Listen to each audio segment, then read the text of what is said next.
The Somerton Man, Australia's ghostly enigma. The December sun cast long shadows across Somerton Beach as John Lyons made his morning walk along the pristine Adelaide shoreline. The waves whispered secrets to the sand, and seagulls cried overhead in the crisp summer air of 1948. But something was wrong with this perfect morning scene. Against the seawall, a figure slumped motionless. At first glance, he appeared to be sleeping, a well-dressed gentleman in an immaculate suit, his head tilted back as if catching the morning sun. But as Lyons approached, the terrible stillness became apparent. The man's skin had the waxy pallor of death, his eyes closed forever against the Australian dawn. Detective Frank Morrison arrived to find a puzzle that would haunt him for decades. The dead man carried no identification, no wallet, no name tags in his expensive clothing. Only the mundane items of everyday life: chewing gum, cigarettes, matches, a bus ticket, and a comb. It was as if someone had deliberately erased every trace of his identity before death claimed him. The coroner's report deepened the mystery. No obvious cause of death, no wounds, no signs of struggle. The man appeared to be in excellent health, the muscle definition of a dancer or athlete, perfectly manicured hands, dental work suggesting prosperity. Yet his pupils were constricted, his organs showed signs of congestion consistent with poisoning, though no known toxin could be identified. The bus ticket told a strange story. Purchased for travel from Adelaide's city center to Henley Beach, yet the man had been found at Somerton, 2 beaches away. Why would someone dress so formally, buy a ticket to one destination, only to die mysteriously at another? As Morrison canvassed the railway station with the victim's photograph, he noticed her, a woman in the shadows, watching intently. When their eyes met, she vanished into the crowd like smoke. The first of many phantoms that would emerge from this case. That night, the phone call came. A distorted voice, neither male nor female, carrying a threat wrapped in warning. Stop looking for him. Some ghosts are meant to stay buried, detective. Walk away. But Morrison couldn't walk away. The case had its hooks in him now, drawing him back to Somerton Beach in the dead of night. Standing where the body was found, he watched a lone figure walking along the distant shoreline, there one moment, gone the next, like a memory fading at the edge of consciousness. The breakthrough came when they found the suitcase at the railway's lost property office. Expensive clothes, all with name tags carefully removed. A laundry bag with a name that led nowhere. And hidden in a secret pocket, a scrap of paper with 2 words torn from a book, Tamam Shud, it is finished in Persian. The paper led them to a rare edition of the Rubaiyat of Omar Khayyam, found in a car parked near Somerton Beach.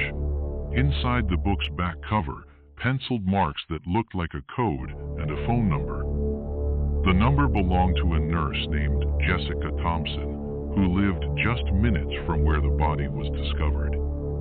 When Morrison showed Thompson the plaster cast of the dead man's face, her reaction was immediate and visceral. She nearly fainted, her face draining of color. But her words were measured, careful. I cannot say I've seen him before.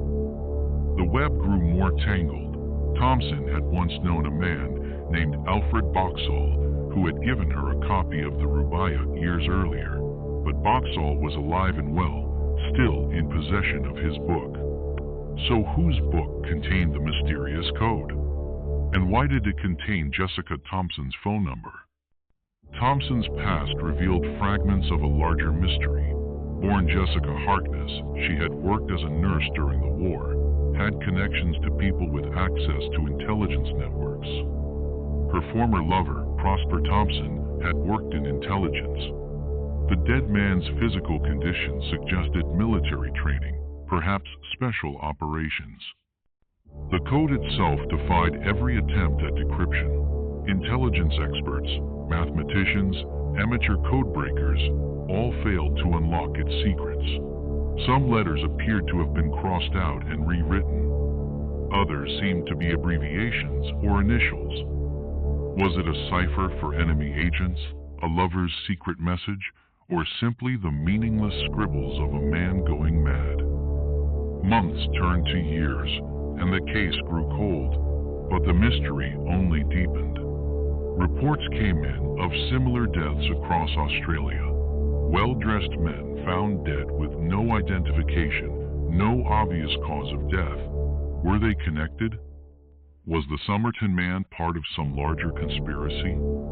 The ghost of Somerton Beach haunted more than just Detective Morrison. Jessica Thompson married and changed her name, but neighbors reported strange visitors, men in dark suits asking questions. Her son, born around the time of the Somerton Man's death, grew up with unusual physical characteristics. The same ear shape, the same distinctive teeth, the same peculiar muscle development in his calves. Decades passed, and new technologies emerged.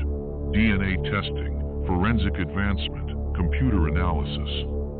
Each breakthrough promised to finally solve the mystery, but the Somerton Man guarded his secrets jealously. His body, exhumed for testing, revealed no new clues. The code remained unbroken. His identity stayed hidden. In the modern age, amateur detectives armed with internet searches and genealogical databases took up the chase. They found possible connections to intelligence operations, spy networks operating in post-war Australia. The Cold War had begun, and Australia was a strategic location for monitoring Soviet activities in the Pacific.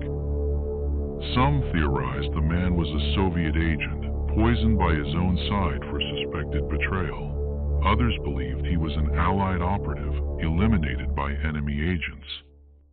The poison that killed him was sophisticated, untraceable by 1948 standards, the weapon of professionals.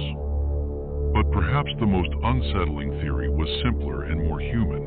The Somerton Man had been someone's lover, someone's enemy, someone's ghost from a past that others desperately wanted to forget. In the shadows of post-war Australia, where people routinely changed names and buried their histories, he represented secrets too dangerous to survive. The beach where he died became a pilgrimage site for mystery lovers and conspiracy theorists.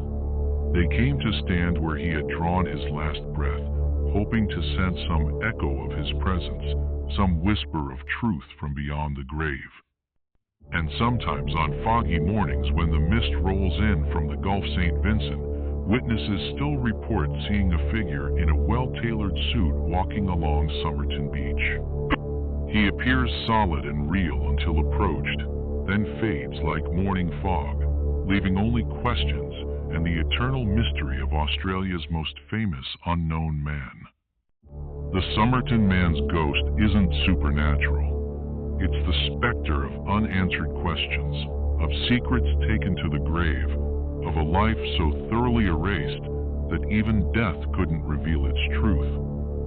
In a world where every digital footprint is tracked and recorded, he remains a phantom from a time when it was still possible to disappear completely. His story endures because it touches something primal in human nature, the fear of being forgotten, the desire to solve the unsolvable, and the recognition that some mysteries are more powerful than their solutions.